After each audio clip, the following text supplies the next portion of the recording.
According to the traditional reading of Genesis, we start with exactly 4 humans on Earth: Adam, Eve, Cain, and Abel.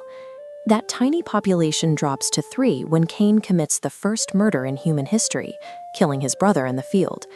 As a result, God banishes Cain to wander the earth.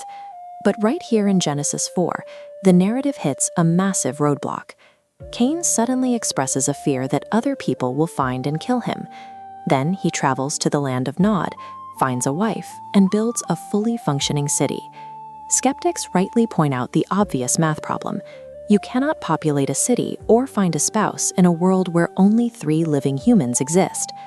The resolution exists within the text of the very next chapter, where a few specific verses change the timeline of the early world. We tend to read ancient scriptures with the assumptions of a modern, linear novel. When we do that, we create false contradictions that disappear the moment you understand how the author was actually tracking time. Most readers picture the events of early Genesis happening in rapid succession. Adam and Eve leave Eden, have 2 kids, and the murder happens while the brothers are still young men. But Genesis 5:3 gives us a concrete timestamp. It records that Adam was 130 years old when his next son, Seth, was born, specifically as a replacement for Abel.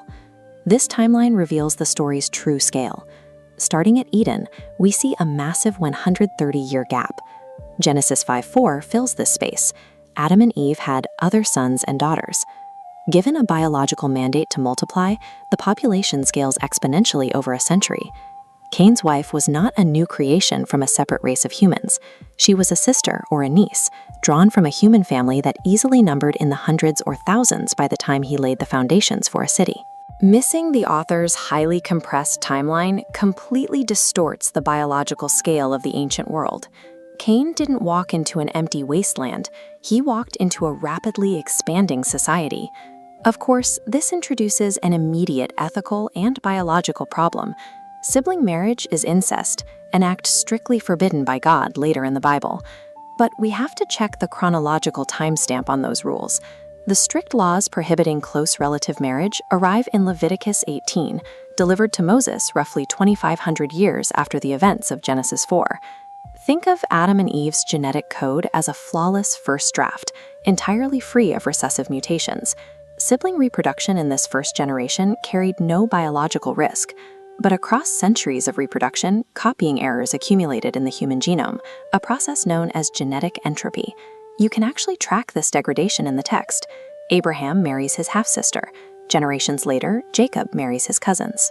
Finally, Moses receives the hard boundary, strictly prohibiting close kin marriage. God introduced these laws as the biological risk of mutation made them necessary for human health and survival. Genesis leaves Cain's wife unnamed because her individual biography is irrelevant to the author's purpose. The text is narrowly focused on tracking the diverging trajectories of 2 distinct bloodlines. Cain's descendants become the innovators of the ancient world, developing the first cities, advanced metallurgy, and sophisticated music. In contrast, Seth's line remains largely nomadic, focusing their efforts on worship and calling on the name of the Lord. The city of Enoch serves as a warning that human progress and technological brilliance often thrive in total exile from God's presence. This civilization achieved everything except moral alignment with its creator. When we obsess over modern demographic expectations, we miss the ancient author's actual argument regarding how to build a civilization that survives the judgment of history. The math behind Cain's wife forces us to accept that every human ethnicity, race, and nation traces back to one singular biological family. The Bible connects this physical unity directly to the mechanics of salvation. As Paul writes in the New Testament, if sin entered the world through one man, it could only be redeemed by the sacrifice of one man, a logic that requires every person on earth to share the same bloodline. Ultimately, the presence of Cain's wife grounds the entire biblical narrative in a single shared human ancestry.